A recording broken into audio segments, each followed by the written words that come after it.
Bien, entonces comencemos con este tema de pruebas funcionales hepáticas. Vamos a indicar de manera inicial que las patologías hepáticas y de las vías biliares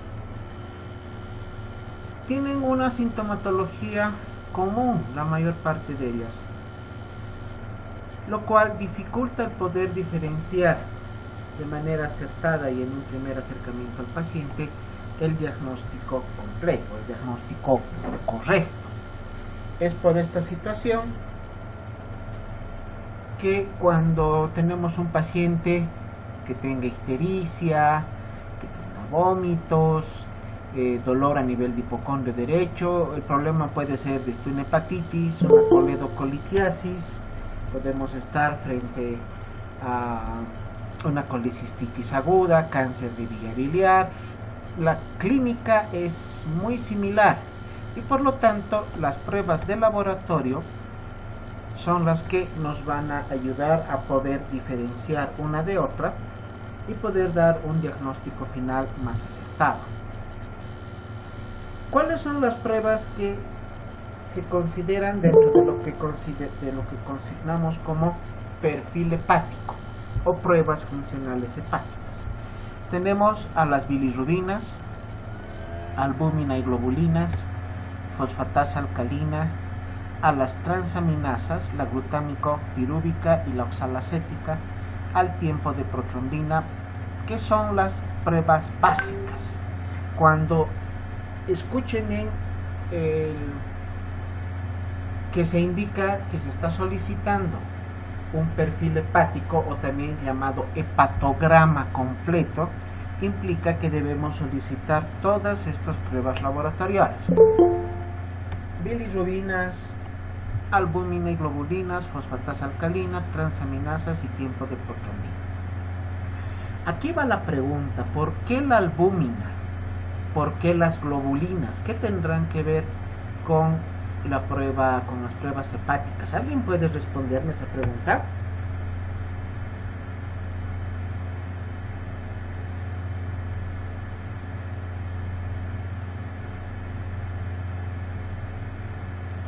No debemos olvidar que la albúmina, las globulinas son proteínas. ¿Y dónde se sintetizan las proteínas? A nivel hepático. Si el hígado no funciona adecuadamente, si tiene algún tipo de patología, si está con algún tipo de alteración en su funcionamiento a nivel de los hepatocitos, no se van a sintetizar correcta y adecuadamente las proteínas y por lo tanto la determinación de albúmina, de globulinas o de proteínas totales se verá alterada. Lo mismo podemos indicar del tiempo de protrombina. La protrombina también es una proteína que se sintetiza a nivel hepático, pero al tiempo de protrombina lo conocemos como parte del coagulograma, ¿no? De las pruebas de coagulación sanguínea. Pero cuando existe alguna patología de hígado, el tiempo de protrombina también se ve alterado con elevación del tiempo de protrombina, con la probabilidad de que el paciente tenga algún tipo de sangrado. Estas son las pruebas básicas que se consignan dentro de lo que conocemos como hepatograma o perfil hepático. Y de acuerdo a la patología, se pueden solicitar otras pruebas que son más específicas para cierto tipo de enfermedades, como la 5-nucleotidasa o la gamma-glutamil transpeptidasa. Lo que vemos es un paciente histérico, un paciente con ictericia. La ictericia es el síntoma cardinal en las patologías hepáticas. Siempre que veamos un paciente histérico es que existe alguna alteración con el funcionamiento hepático o con el metabolismo de las bilirrubinas. ¿Qué son las bilirrubinas? Son un producto del catabolismo de la hemoglobina a partir de las porfirinas del núcleo heme. Toda esta situación lo hemos conocido seguramente en fisiología cuando se llevaba el tema referido a los eritrocitos, la fisiología hematológica. Ahí también hemos aprendido que la bilirrubina se divide en 3 partes, o podemos clasificarla en 3 grupos. La bilirrubina indirecta, llamada también no conjugada, la bilirrubina directa o conjugada y la bilirrubina total, que es la suma de los dos. La bilirrubina indirecta es la que se forma recién, es la recién formada. Esta bilirrubina es la que se encuentra circulando a nivel de plasma sanguíneo. Por lo tanto, requiere ser transportada a nivel de la albúmina. La albúmina, la principal proteína del organismo, la más grande, la más pesada, de acuerdo a su peso molecular, es la que transporta la mayor parte de los elementos a nivel de plasma, entre ellos la bilirrubina. Como esta bilirrubina indirecta es la que se encuentra circulando en plasma, en algún momento debe llegar al hígado por la circulación hepática y debe sufrir el proceso de conjugación. Este proceso de conjugación va a transformar a la bilirrubina indirecta en bilirrubina directa. Este proceso se produce a través de la acción de una enzima que va a transformar a la bilirrubina indirecta en bilirrubina directa. Esta bilirrubina directa, también llamada conjugada, es la que se forma en el hígado y es eliminada a través de la bilis. Es la que se almacena también a nivel de la vesícula. La diferencia con la indirecta es que la bilirrubina conjugada es hidrosoluble y por lo tanto se elimina a través de la orina. Y la suma tanto de la bilirrubina directa como de la indirecta nos dará como resultado a la bilirrubina total. Es una simple suma aritmética básica, sumar bilirrubina total más sumar bilirrubina directa más bilirrubina indirecta igual a bilirrubina total. Para poder determinar los valores de bilirrubina se debe tomar una muestra sanguínea que debe ser adecuadamente manipulada, hay que protegerla de la luz, sobre todo en los recién nacidos, para evitar la hemólisis. ¿Qué pasa si la sangre que se toma como muestra por personal de laboratorio sufre hemólisis? La hemólisis es la destrucción de los glóbulos rojos. Si se destruyen los glóbulos rojos, aumentará el valor de la bilirrubina indirecta. Y eso nos puede dar falsos datos de una hiperbilirrubinemia indirecta. Por lo tanto, se debe tomar el cuidado correspondiente para evitar la hemólisis una vez que se toma la muestra. Los valores normales de la bilirrubina total hasta 1 miligramo por decilitro, de la directa entre 0,2 a 0,3 miligramos por decilitro y de la bilirrubina indirecta entre 0,7 a 0,8 miligramos por decilitro. Entonces la bilirrubina total no debe pasar de 1, la bilirrubina directa no debe pasar de 0,3 y la bilirrubina indirecta no debe sobrepasar de 0,8. Siempre la indirecta tiene un valor mucho mayor. La indirecta tiene un valor mucho mayor que en relación a la bilirrubina directa.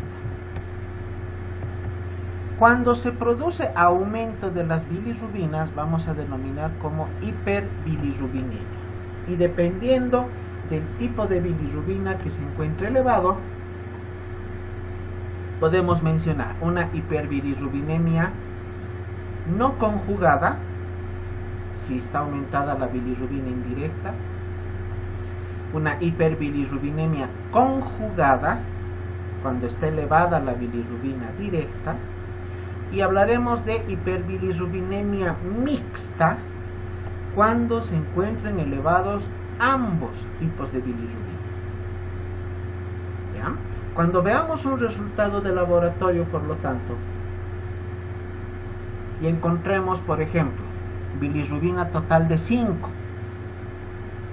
bilirrubina indirecta de 3 y bilirrubina directa de 2.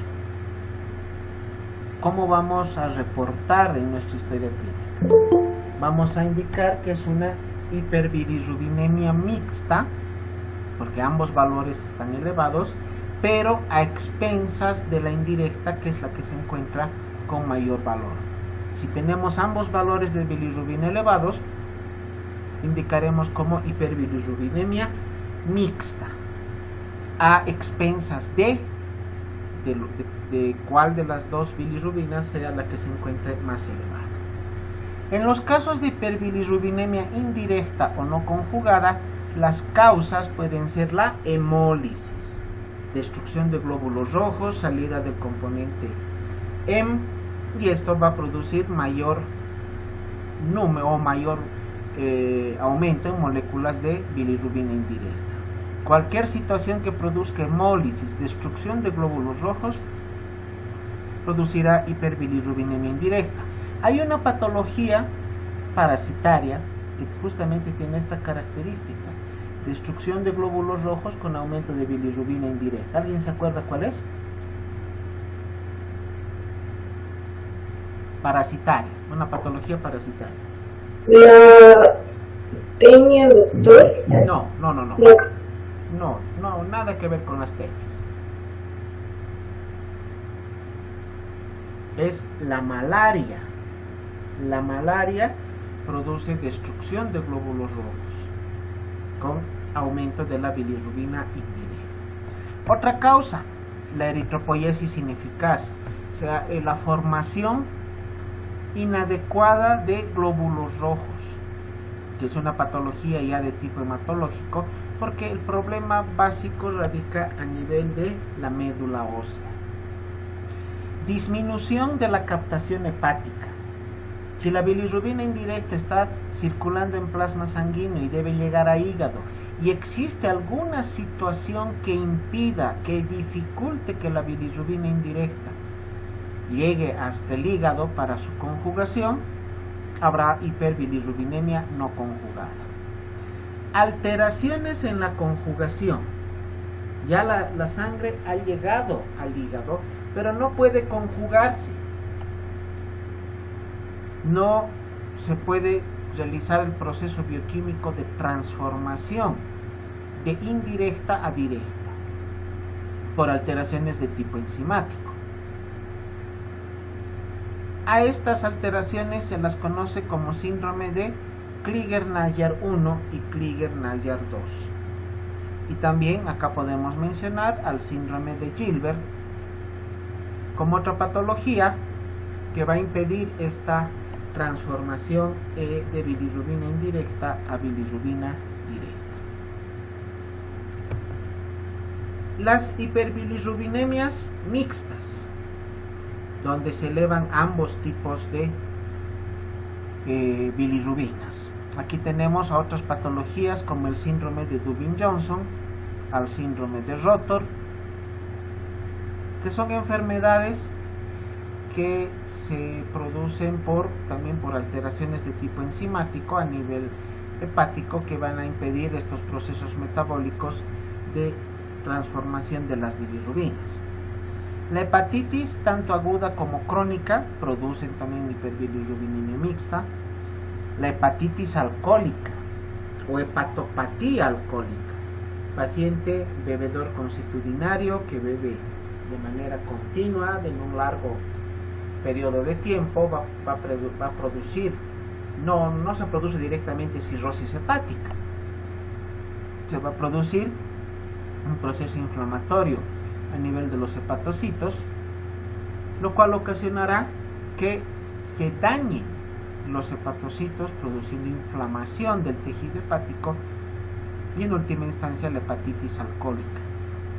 La cirrosis, como un proceso ya mucho más avanzado, un proceso que tiene mayor tiempo de duración en el tiempo, ya con un daño irreversible del tejido hepático. La hepatitis alcohólica, las hepatitis virales todavía son procesos reversibles. La cirrosis ya es irreversible. Y la ictericia obstructiva, que se refiere a cualquier tipo de alteración que pueda producir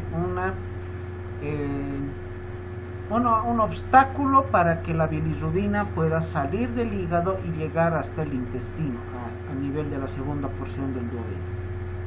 Hay algo que impide que la bilirrubina circule a nivel del colédoco, que puede ser lo usual, un cálculo, una coledocolitiasis, un cálculo en colédoco. También esta situación puede presentarse secundario a cáncer de cabeza de páncreas. El páncreas tiene una íntima relación con la segunda porción del duodeno y con la vía biliar, con el colédoco. Si crece un tumor a nivel de la cabeza del páncreas, puede producir una compresión extrínseca a nivel del colédoco, apretarlo, en otras palabras, apretarlo de afuera hacia adentro, disminuyendo la luz del colédoco y ocasionando la obstrucción correspondiente, y esto va a producir elevación de la bilirrubina directa, lo cual se conoce como ictericia obstructiva. O sea, cualquier situación que ocasione que la bilirrubina no pueda circular adecuadamente a nivel del colédoco, que impida que la bilirrubina llegue hasta el duodeno, va a producir ictericia obstructiva. Ahora, ¿qué pasa con las proteínas? La albúmina y las globulinas. Les indicaba que estos dos elementos se sintetizan a nivel hepático.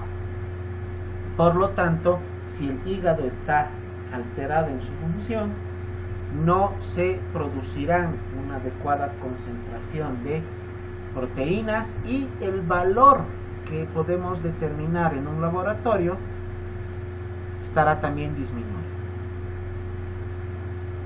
En los casos de alteraciones del funcionamiento hepático, se presentará hipoproteinemia e hipoalbuminemia. ¿Cuál es el valor normal de las proteínas? De 6 a 8 miligramos por decilitro de proteínas totales en plasma. ¿Ya? Entonces recuerden ese valor. Proteínas totales en plasma, el valor normal es entre 6 a 8 miligramos por decilitro. ¿Cuál es el valor normal de la albúmina? El mismo valor que del potasio, para que siempre se acuerden.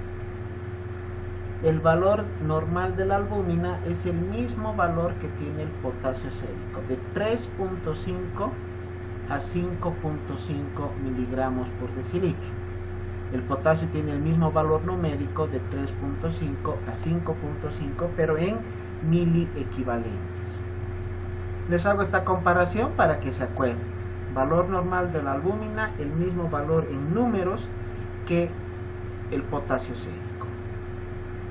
Para determinar proteínas en un estudio laboratorial, también se toma una muestra sanguínea y se hace la determinación a través del suero. Se centrifuga la muestra, se separa la parte sólida, la parte celular, de la parte líquida, y ahí podemos determinar la presencia o la cuantificación de las proteínas.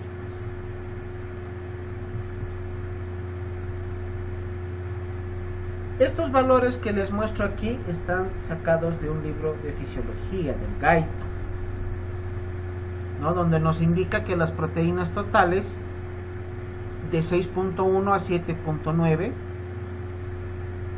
albúminas de 3.5 a 4.8 y globulinas de 1.1 a 2.2. La mayor parte de los laboratorios ya ha estandarizado que las proteínas totales son de 6 a 8, la albúmina de 3.5 a 5.5 y las globulinas de 1.1 a 2.2. Y también podemos realizar con esta determinación la relación albúmina y globulina. Hacer una simple división, el valor de la albúmina dividido entre el valor de la globulina, y debe ser mayor a 1. Relación albúmino-globulina siempre debe ser mayor a 1. Si esta relación albúmino-globulina es menor a 1, está alterado el proceso de síntesis proteica y por lo tanto existe alguna situación que esté impidiendo que el hígado sintetice adecuadamente las proteínas. Cuando se presentan alteraciones a nivel de los valores séricos de proteína, ¿a qué se puede deber? La hipoalbuminemia, que es la disminución de los valores séricos de albúmina por debajo de 3.5 miligramos por decilitro, sobre todo por patologías de tipo hepatobiliar, como son la hepatitis crónica, la cirrosis hepática, la ictericia obstructiva crónica.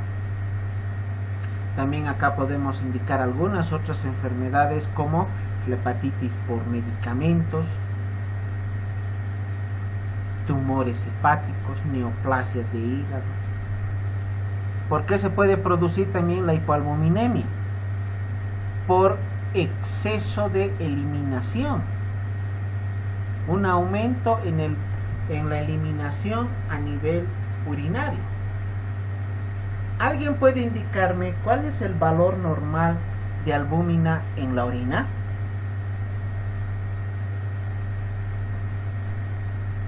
¿Alguien se acuerda? ¿Cuál es el valor normal de la orina, de la albúmina a nivel de la orina?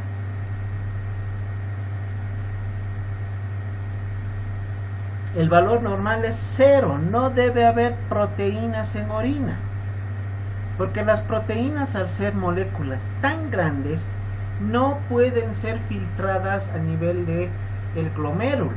El glomérulo es como una coladera, ¿no ve? Como tiene pequeños orificios que se llaman cribas, a manera de una coladera, una cernidora, la que tenemos en la cocina para cernir harina.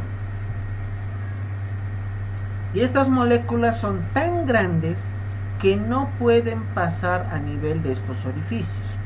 Por lo tanto, llegan al glomérulo y posteriormente vuelven a circulación sanguínea, porque no se filtran por el glomérulo, no pasan a la orina y no debe haber proteínas en orina. Si encontramos en un estudio de examen general de orina que nos reporten la presencia de proteínas, significa que hay daño a nivel de la nefrona. Para que se imaginen la magnitud del daño, volvamos al ejemplo de la coladera, del cernidor que tenemos en la cocina. Hagan una imagen mental del tamaño que tiene cada uno de estos orificios de la coladera. Ahora imagínense que cada uno de estos orificios se abre, aumenta de tamaño a tal punto que pueda pasar una naranja. Ese es el daño que tiene el glomérulo.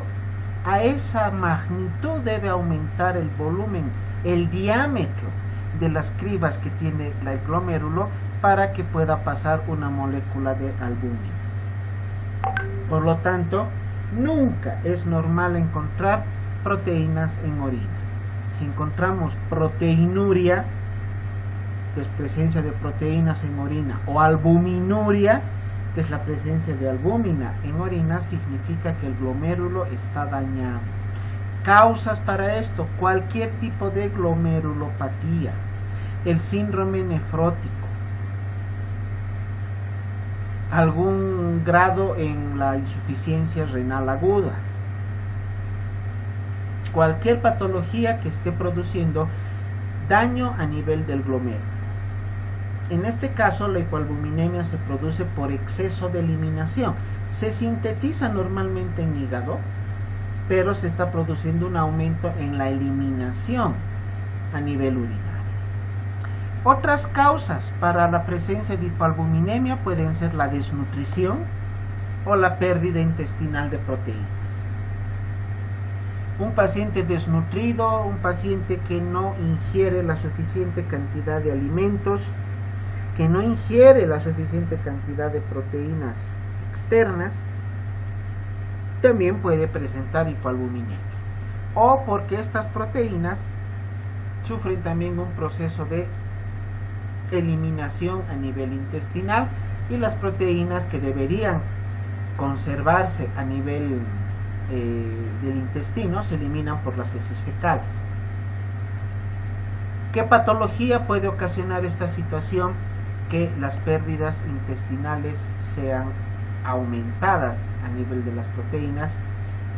Enfermedades del intestino como el síndrome de malabsorción que hemos mencionado en alguna clase, donde se lesiona el borde de cepillo del intestino delgado, impidiendo que se absorban los nutrientes que el paciente ha ingerido a través de su alimentación.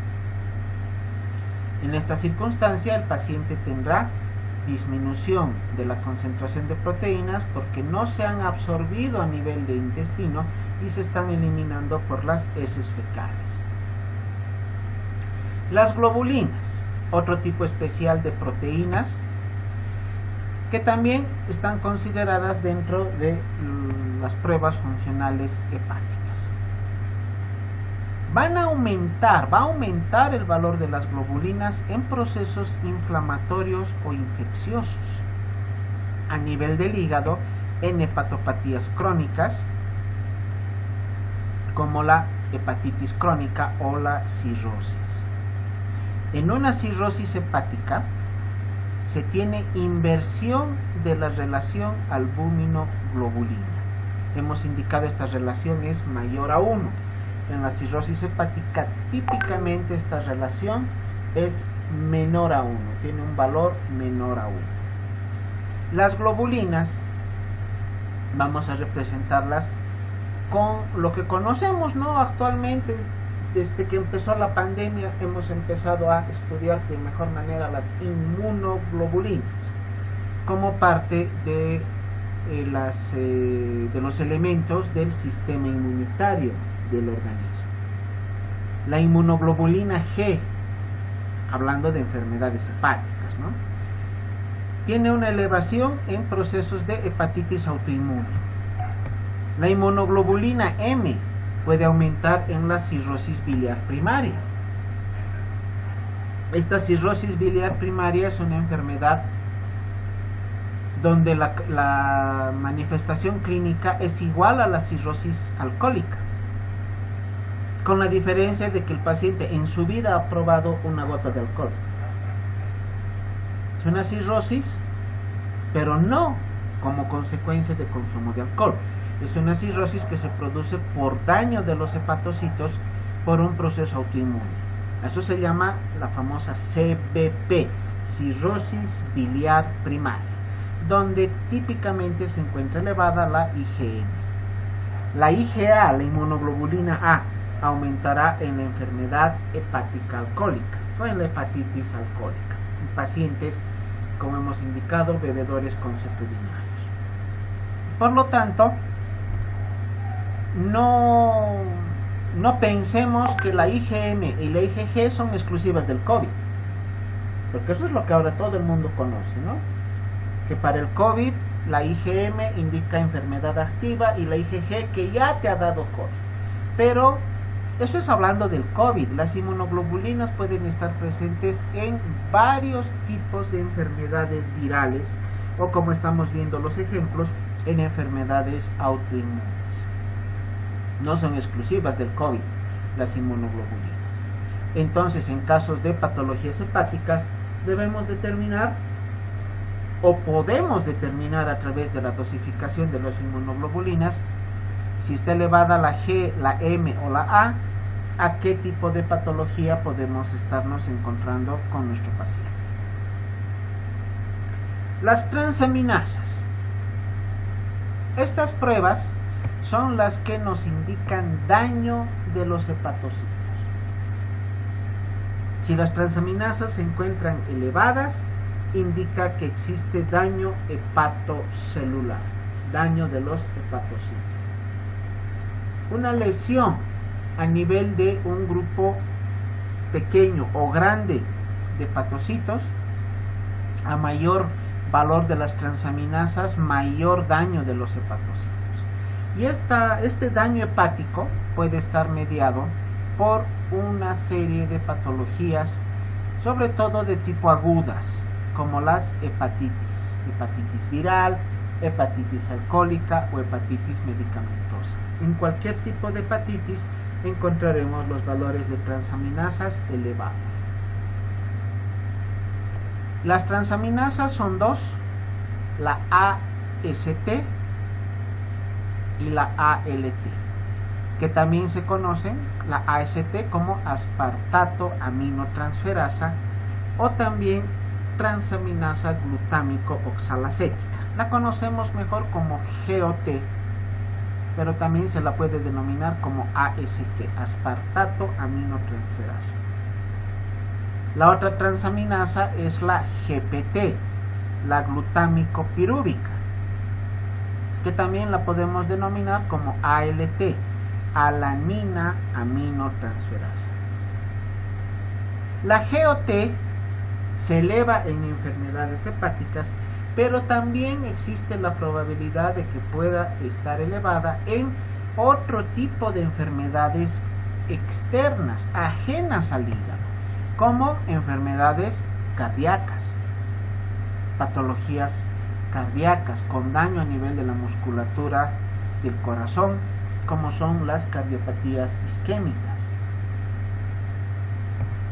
A nivel esquelético, a nivel renal, a nivel del sistema nervioso central, sobre todo el cerebro, pulmones, páncreas, patologías que puedan alterar de manera hematológica el valor de los leucocitos, como la leucemia, o patologías que puedan alterar la producción de los eritrocitos. Por lo tanto, la GOT, la oxalacética, la glutámico oxalacética, no es específica del hígado.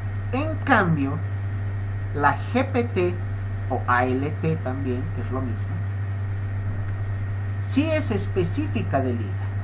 Se va a elevar en casos en los cuales exista daño a nivel hepático, daño a nivel hepatocelular. Por lo tanto, la dosificación de GPT es más específica, más directa para determinar daño a nivel de los hepatocitos.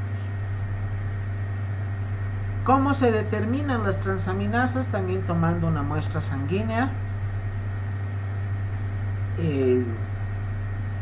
Se debe centrifugar la muestra, tomar la parte líquida, que es el suero, con las previsiones correspondientes para evitar la hemólisis. Los métodos ya son parte del estudio de la carrera de laboratorio, ¿no? Ya cómo se hace la prueba. Hablamos de varias décadas atrás, se utilizaba el método manual o colorímetro. Actualmente ya con el avance de la tecnología, para todas las pruebas de la química sanguínea, creatinina, estamos hablando de fosfatasas, bilirrubina, amilasa, colesterol, todas las pruebas de la química sanguínea se pueden dosificar a través de un equipo que se llama el StatFax, que es un método ya automatizado. Eso ya es situación que se estudia, como digo, en la carrera de laboratorio clínico. Valores normales de las transaminasas. Va a depender mucho del método que se utilice para la determinación de las transaminasas. Pero, ¿cómo podemos saber entonces si nuestro paciente tiene transaminasas elevadas o tiene transaminasas normales? Vamos a tomar como un valor de referencia 40 unidades por litro. 40 unidades. ¿Ya? Tanto la GPT como la GOT pongamos como valor normal 40. A mayor elevación de las transaminasas, mayor daño hepatocelular, sobre todo con la GPT. ¿Cuándo aumentan las transaminasas?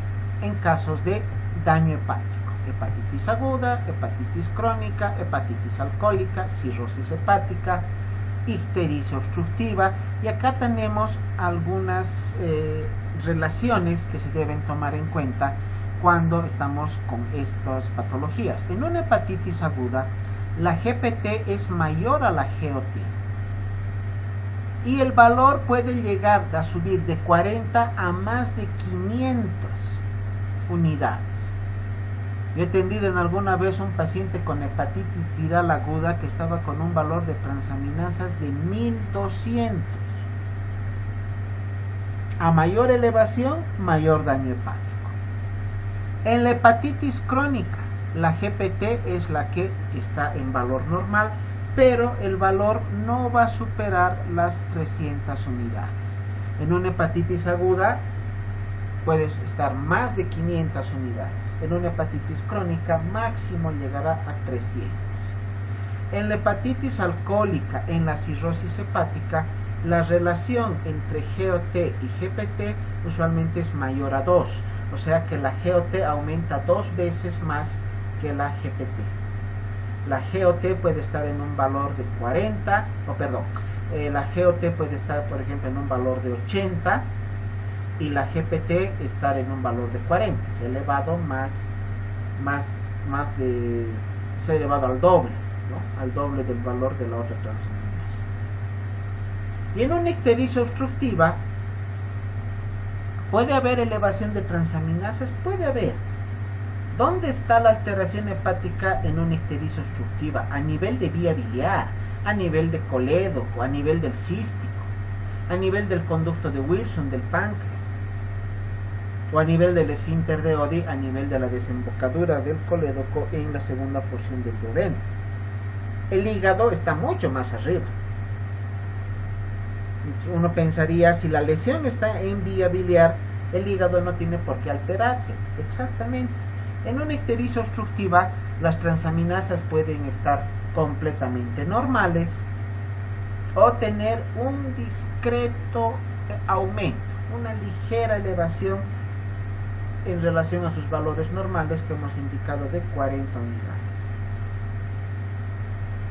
La fosfatasa alcalina. Típicamente la fosfatasa alcalina se eleva en casos de colestasis u de obstrucción a nivel de la vía biliar. En una ictericia obstructiva, en una enfermedad que impida la circulación de bilirrubina por la vía biliar, como hemos dicho, un cálculo en colédoco, un tumor de cabeza de páncreas, inclusive la presencia de ascaris. En algunas circunstancias hemos encontrado ascaris en colédoco como causa de obstrucción de vía biliar. En esas circunstancias la fosfatasa alcalina va a estar también elevada.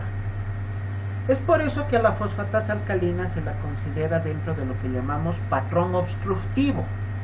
El patrón obstructivo se refiere a los valores elevados de las pruebas funcionales hepáticas que indican que existe obstrucción de vía biliar, elevación de bilirrubinas directas, de la bilirrubina directa y elevación de la fosfatasa alcalina. Ambas pruebas laboratoriales son típicas de una obstrucción de vía biliar, por eso se las considera como patrón obstructivo. Cuando escuchen ese término, patrón obstructivo, significa que bilirrubina directa está elevada y fosfatasa alcalina está elevada.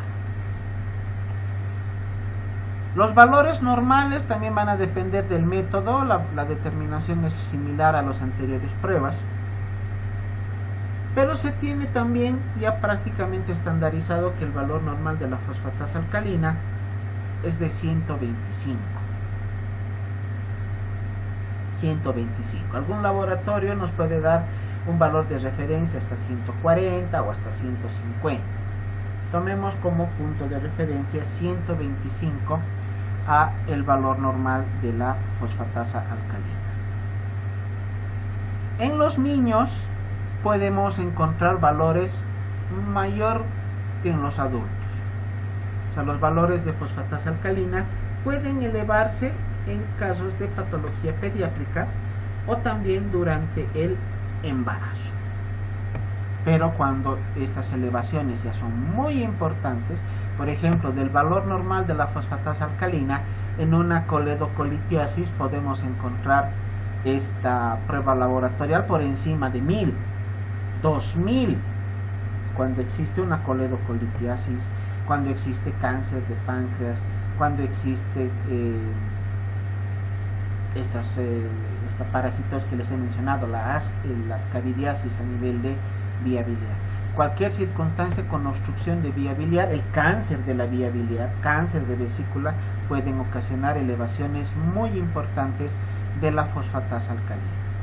También la fosfatasa alcalina puede elevarse en cualquier tipo de patología neoplásica. Cáncer de pulmón, cáncer de riñón, cáncer de intestino. Pueden darnos valores elevados de fosfatasa alcalina. ¿Cuándo aumenta? Disminuye a un aumento discreto, menos de 3 veces el valor normal en los casos de hepatitis aguda, hepatitis crónica o hepatitis alcohólica o de cirrosis. Un aumento mucho más marcado, mayor a 4 veces el valor normal, como les decía, en una ictericia obstructiva, con obstrucción total o parcial de la circulación de bilis a través del colédoco. Es por eso que en las ictericias obstructivas con cálculos podemos encontrar valores de fosfatasa alcalina por encima de 1000 inclusive. 4 veces el valor normal, estaríamos hablando de valores por lo menos de 500, pero podemos encontrar valores mucho más altos. También se van a encontrar valores de fosfatasa alcalina en enfermedades óseas como la osteomielitis o neoplasias óseas como el osteosarcoma. También pueden estar elevadas en valores igual, más de 4 veces el valor normal, y en algunas circunstancias a nivel de el embarazo. Durante la gestación, estos valores de fosfatasa alcalina pueden estar hasta 2 o 3 veces por encima del valor normal. Pero es una circunstancia, podemos indicar un aumento de la fosfatasa alcalina por condiciones fisiológicas. El embarazo, desde todo punto de vista, es una situación fisiológica, no es enfermedad. Por lo tanto, esta elevación de la fosfatasa alcalina durante el embarazo se considera dentro de los parámetros fisiológicos. Es un aumento fisiológico que volverá a valores normales una vez que concluya el embarazo. La gamma glutamil transpeptidasa, que hemos mencionado en principio como una patología, como un estudio laboratorial que se solicita en determinadas enfermedades, en casos muy puntuales. No se usa de rutina, no se solicita de rutina este estudio laboratorial. Podemos utilizar la dosificación de esta prueba laboratorial para poder confirmar el aumento de fosfatasa alcalina, que podría deberse a otros problemas de tipo extrahepático. Si encontramos solo fosfatasa alcalina elevada de manera solitaria, todo el hepatograma es normal, pero la fosfatasa alcalina está elevada, pero todo el resto está normal, ¿qué puede ser? Ya les he mencionado un grupo grande de patologías que son las neoplasias. Para confirmar de que el aumento de la fosfatasa alcalina es secundario a una patología extrahepática, solicitamos la dosificación de gamma glutamil transpeptidasa. Si nos sale elevada, significa que la fosfatasa alcalina esté también elevada, pero por motivos extrahepáticos, sobre todo por neoplasias. Otras causas también en algunas circunstancias de alcoholismo crónico. El tiempo de protrombina. El tiempo de protrombina lo conocemos dentro del coagulograma. Pero la protrombina es una proteína, por lo tanto nos sirve como un marcador para determinar la síntesis proteica a nivel del hígado. Típicamente en la hepatitis de cualquier origen, en la cirrosis, en el cáncer de hígado, los valores de protrombina se alteran en el organismo. Dosificamos tiempo de protrombina en laboratorio y nos da valores elevados. ¿Cuál es el valor normal? 12 a 13 segundos. Básicamente 12 segundos es el estándar que tienen todos los laboratorios. Tiempo de protrombina 12 segundos. Que además debe estar acompañado de el porcentaje de actividad de la protrombina. Esto significa qué cantidad de protrombina está participando en el proceso de la coagulación sanguínea. El valor normal de la actividad de protrombina es del 100%. En un paciente sano, la totalidad de la protrombina participa en el proceso de coagulación. Nos va a dar un valor de actividad de 100%. Y el tiempo de protrombina de 12 segundos. Cuando existe ya alteración hepática, por cualquier causa, el tiempo de protrombina se va a reportar por encima de los 12 segundos. Puede estar en 14, 16, 18 segundos. Y conforme va subiendo el tiempo de protrombina, va disminuyendo el porcentaje de actividad. Con un tiempo de protrombina de 16, 18 segundos, el porcentaje de actividad de 100% bajará a un 70%, a un 60%. Estos dos elementos, el tiempo de protrombina y el porcentaje de actividad de la protrombina, nos indican la integridad de la cascada de la coagulación. Si el paciente presenta una lesión hemorrágica, el tiempo de protrombina va a determinar en qué lapso de tiempo esta herida puede dejar de sangrar. Obviamente, si es una lesión pequeña, dejará de sangrar en ese lapso de tiempo, en 12 segundos. Si es una herida grande, si es, por ejemplo, un corte a nivel de abdomen para una cirugía, una laparotomía, el tiempo puede ser un poco mayor, pero se toma como referencia los 12 segundos y se debe tener la certeza de que la coagulación está normal para que el paciente pueda ser operado en cualquier rama de la cirugía. El cirujano no te va a operar si el tiempo de protrombina está elevado. El cirujano ni se anima a indicar cirugía si el porcentaje de actividad está menos del 90%, porque tiene riesgo de que su paciente en quirófano se desangre.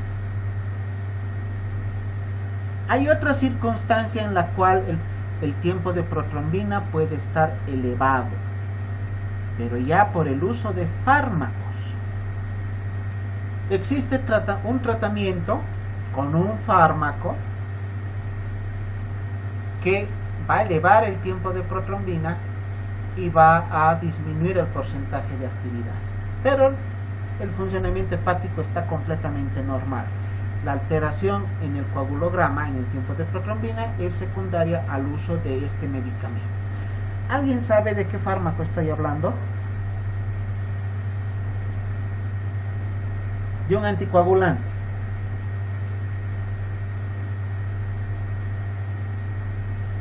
Esta circunstancia se produce con el tratamiento donde se usa warfarina.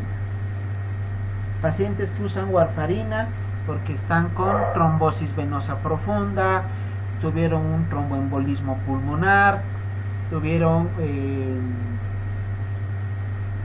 un infarto cerebral, un AVC isquémico por trombos a nivel cerebral, tienen que usar anticoagulación prácticamente de por vida.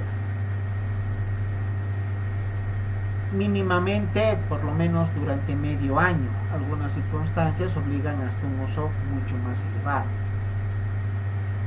En estos casos donde se usa warfarina, el tiempo de protrombina también estará elevado por encima de los 12 segundos y el porcentaje de actividad será menor al 100%. Y aquí quiero hacer un paréntesis para enseñarles también un punto, un detalle muy importante en nuestra práctica médica. Si tenemos un paciente que debe ser sometido a una cirugía por una laparotomía exploradora, pero su tiempo de protrombina está en 15 segundos y su porcentaje de actividad está en 65%, el cirujano no va a operar. Va a decir, llamen al hematólogo, al internista, que arregle el coagulograma y recién operamos. Y nos llaman a nosotros. ¿Qué medicación le daremos al paciente para que se normalice el tiempo de protrombina? ¿Alguien sabe? Coagulantes tal vez, doctor. ¿Cuál?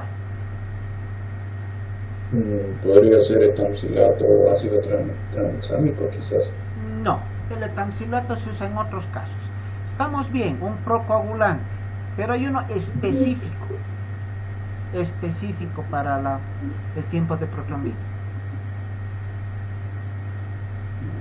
Vitamina K. La vitamina K, muy bien, es la vitamina K. Grábense en su cabeza que la única indicación médica para el uso de la vitamina K es cuando se encuentra tiempo de protrombina elevado. No cometan el error que han cometido muchos colegas. El paciente está sangrando, está con epistaxis, pónganle vitamina K, no le va a hacer nada al paciente.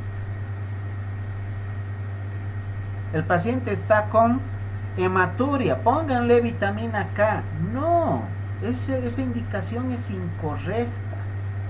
Solamente se da vitamina K en los casos de que el paciente esté con tiempo de protrombina elevado, mayor a 12 segundos y con un porcentaje de actividad de protrombina disminuido. No me usen vitamina K en otras circunstancias. No quieran hacer tratamiento de hemorragias digestivas, hemorragias urinarias, hemoptisis, hematemesis con vitamina K. Van a gastar en vano un fármaco. Si verifican que el tiempo de protrombina está elevado, con toda seguridad le dan la vitamina K. Si el tiempo de protrombina está normal, ¿para qué vamos a usar vitamina K? Va a ser un gasto insulso. Entonces, ¿cuándo se encuentra elevado el tiempo de protrombina? Lo que les indicaba hace un momento. Uso de anticoagulantes orales, la warfarina, sobre todo la warfarina. Actualmente se usa otro anticoagulante que está muy de moda, que es el rivaroxaban, que también puede elevarnos el tiempo de protrombina. En la hepatitis aguda, en una hepatitis viral aguda fulminante, con daño muy importante a nivel del funcionamiento del hígado, la elevación del tiempo de protrombina puede ser un mal pronóstico, puede ser un marcador de mal pronóstico, porque no logra corregirse ni siquiera con la administración de vitamina K. Le damos toda la vitamina K necesaria, pero el tiempo de protrombina sigue elevado.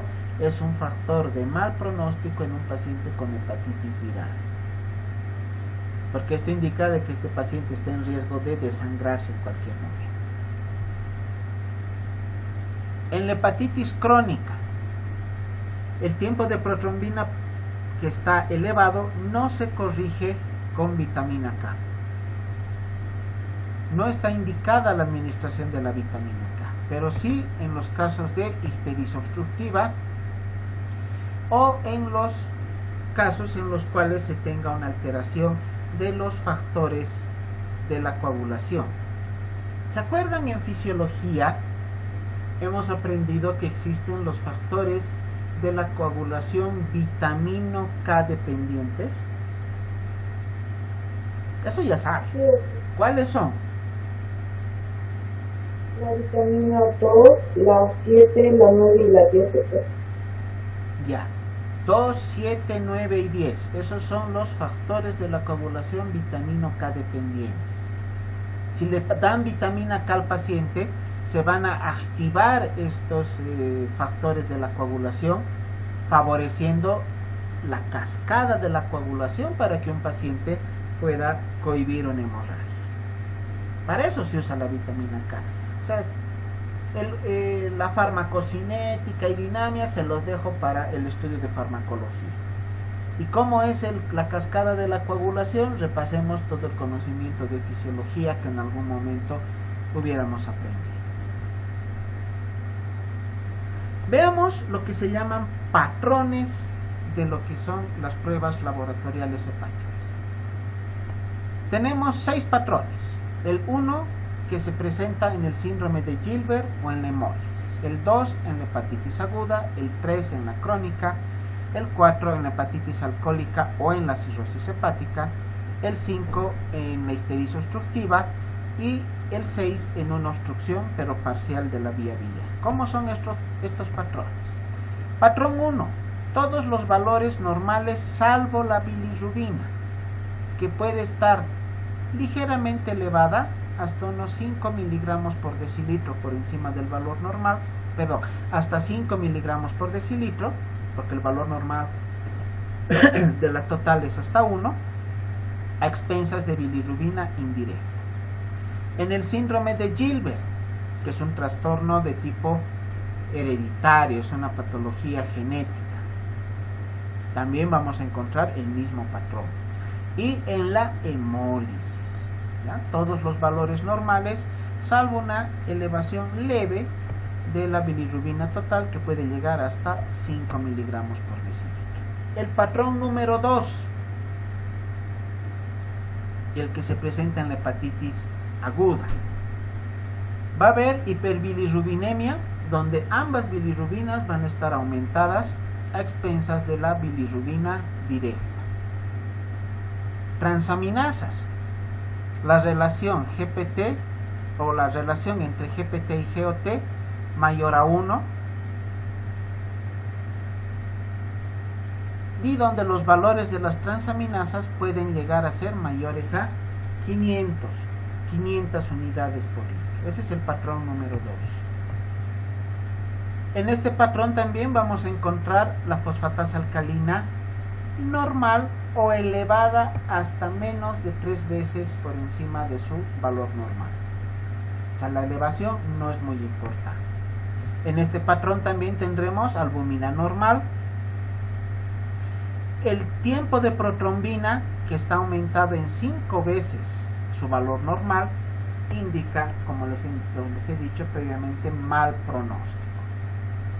Un tiempo de protrombina que es normalmente 12, que se eleva inclusive por encima de 40 segundos, ya nos indica un mal pronóstico de la hepatitis, porque no se va a corregir, ni aunque le demos toneladas de vitamina K, no se va a corregir.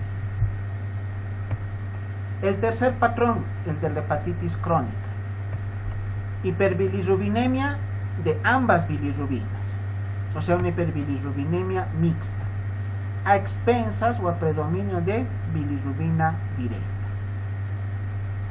Las transaminasas, la GPT es mayor a la GOT, pero las elevaciones no sobrepasan las 300 unidades por litro. La fosfatasa alcalina puede estar normal o puede haber elevaciones máximo hasta 3 veces por encima del valor normal. La albúmina en este patrón va a estar disminuida y el tiempo de protrombina prolongado. Otras características de este patrón número 3.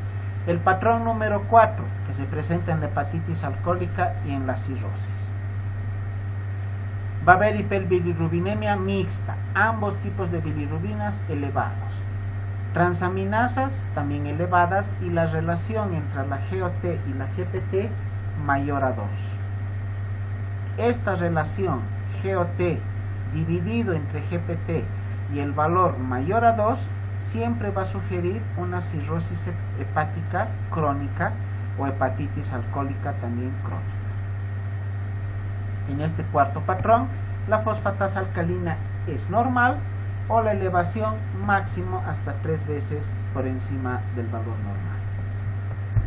La albúmina también va a estar disminuida y el tiempo de protrombina prolongado, mayor a 12 segundos. El patrón número 5 de la ictericia obstructiva, que hemos denominado como colestasis por causas intra o extrahepáticas, las bilirrubinas van a estar aumentadas, ambas, una hiperbilirrubinemia mixta, pero también a predominio de bilirrubina directa.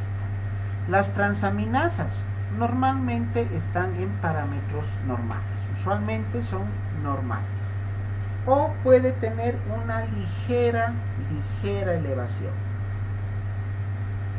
Muy rara vez se ha visto que en una ictericia obstructiva las transaminasas se eleven a valores muy altos.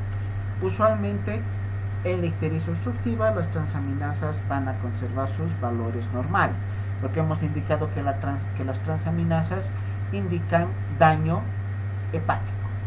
Y en la ictericia obstructiva la alteración no está en el hígado, está en el colédoco, en la vía biliar. Por eso las transaminasas usualmente son normales. La fosfatasa alcalina, esta sí está elevada, más de 4 veces el valor normal. Ya les indicaba inclusive llegando a valores más de 1000.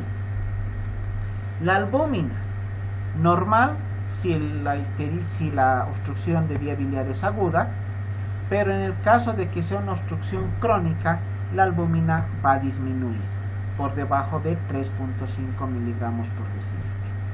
El tiempo de protrombina en una ictericia obstructiva estará normal, usualmente, porque también el hígado está conservado en su función.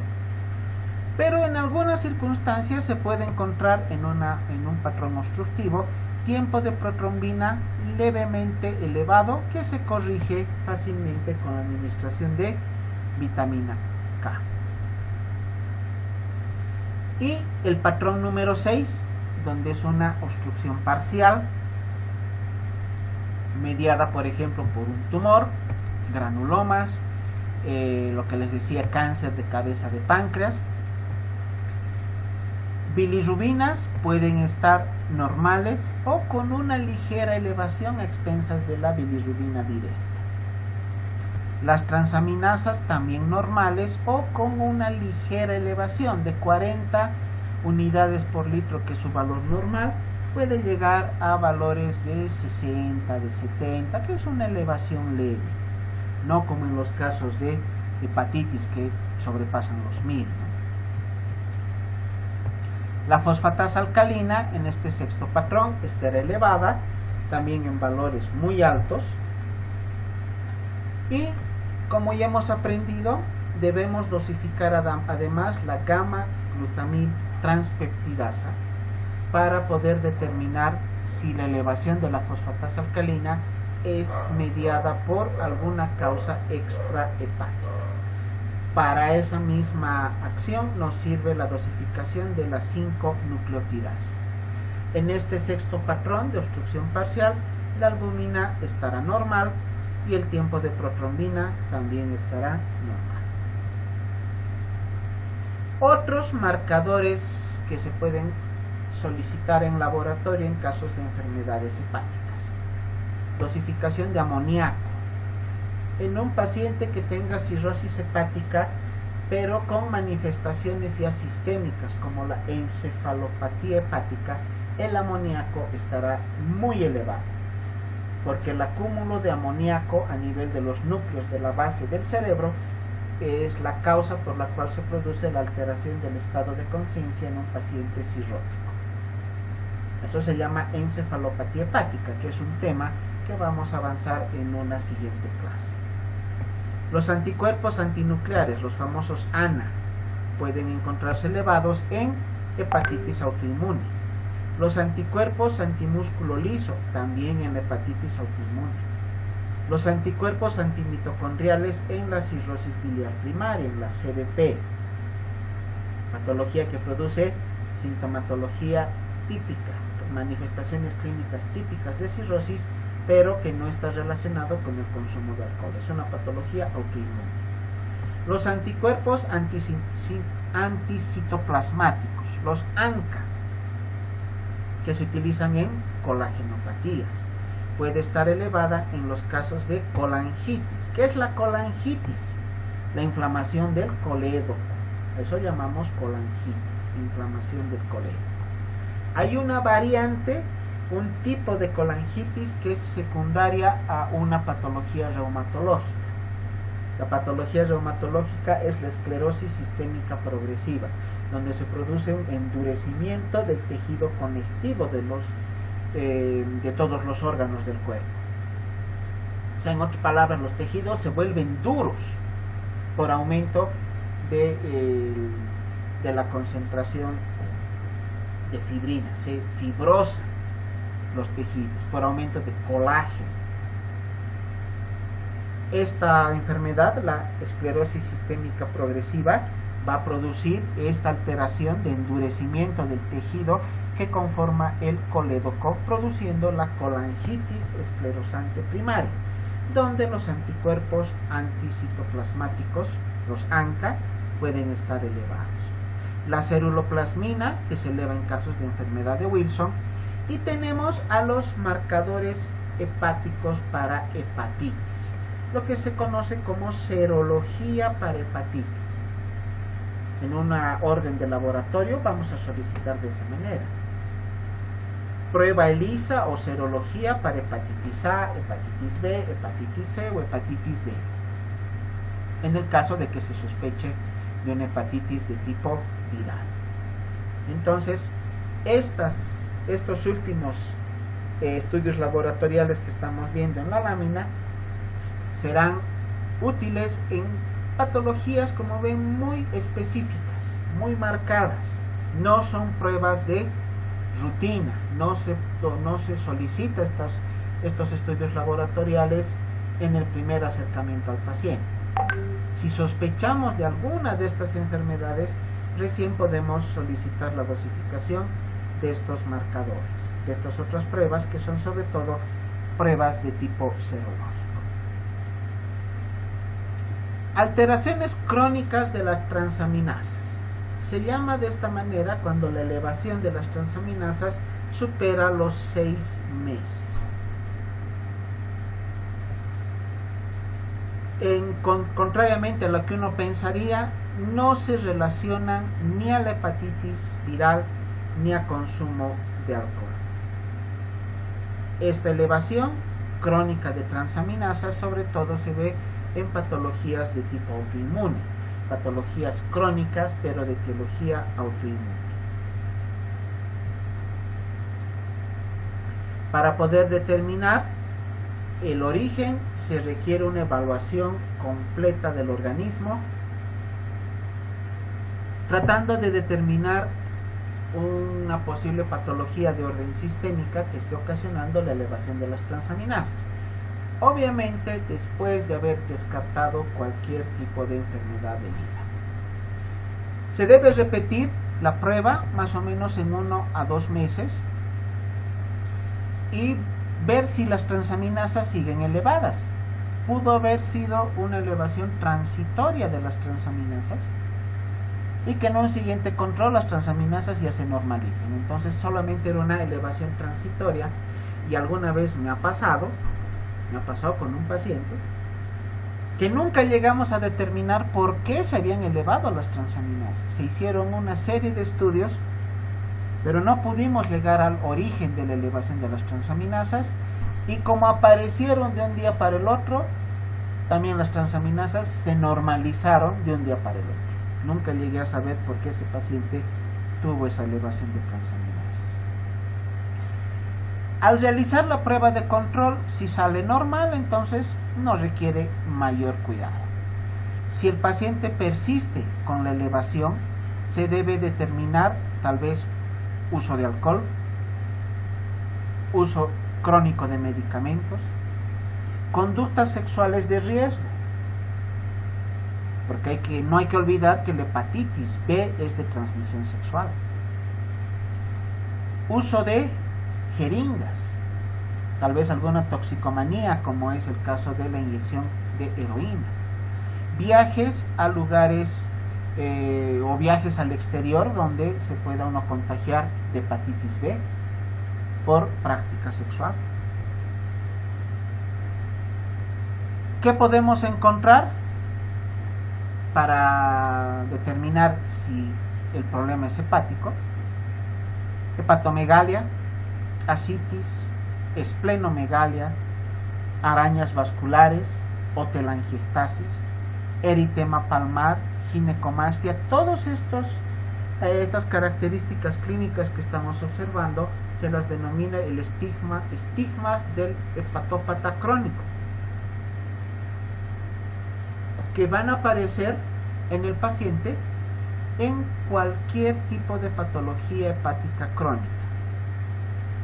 Es muy común en la cirrosis, pero también podemos encontrar en los casos de una cirrosis biliar primaria, en los casos de tumores de hígado, neoplasias de hígado, hepatomas, hepatosarcomas. Estos elementos que estamos viendo acá debemos memorizarlos, los vamos a volver a hablar sobre el tema cuando estemos llevando los siguientes acápites en nuestro programa de enfermedades del hígado. Las etapas de esta hipertransaminemia crónica: tenemos una etapa 1, donde se deben descartar las causas más frecuentes que puedan ocasionar elevación de las transaminasas, como son uso de fármacos, abuso de alcohol o hepatitis viral. También debemos descartar la presencia de hemocromatosis, que es una patología de orden hematológico, o la esteatosis hepática, el famoso hígado graso. El hígado graso que reportan las ecografías, ¿no? Se llama esteatosis hepática, ese es el término correcto, pero de causa no alcohólica. En un paciente alcohólico se acumula gran cantidad de grasa dentro del tejido hepático, pero hay circunstancias no relacionadas con el alcohol que puedan producir esteatosis o esteatohepatitis no alcohólica, como son la obesidad, la diabetes o las hiperlipidemias, el aumento de colesterol o el aumento de los triglicéridos. En la etapa 2 se debe descartar enfermedades no hepáticas. Las más comunes: el hipo o el hipertiroidismo, la enfermedad celíaca, que es una patología a nivel intestinal, o lesiones musculares, donde la dosificación de la CPK, la LDH y la aldolasa nos van a indicar daño muscular. La CPK fracción M seguramente la han escuchado como una prueba laboratorial en una patología muy específica. ¿Alguien se acuerda de qué patología habló? Elevación de la CPK fracción M. Hay la M y hay la B.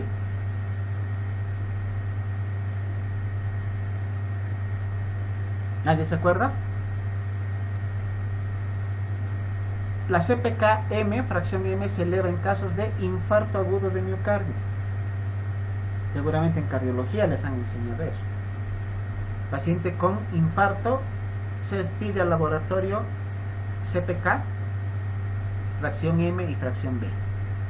En los casos de patologías musculares, se debe solicitar estas pruebas, la LDH, la aldolasa, para poder identificar alguna posible patología no hepática que sea causa de la hipertransaminemia crónica. Y en la etapa 3 cuando ya se ha pasado las otras etapas y no se ha encontrado la causa, volver a lo que son las patologías hepáticas, pero más raras, como la hepatitis autoinmune, la enfermedad de Wilson o el déficit de alfa-1 antitripsina. Enfermedades que, para serles sincero, yo las conozco por los libros. Nunca he visto un paciente en vivo y directo que tenga estas enfermedades. Solo las conozco por referencia bibliográfica, porque son enfermedades rarísimas. Y en una etapa 4, habiendo pasado todas las etapas, no se puede determinar cuál es la causa de la alteración laboratorial, podemos realizar una biopsia. Una biopsia que en última instancia, a través del estudio anatomopatológico, nos ayudará a poder determinar si realmente existe alguna lesión hepática. Y la biopsia nos podrá determinar con exactitud qué tipo de alteración es la que está ocasionando esta lesión en el hígado que motiva la elevación crónica de las transaminases.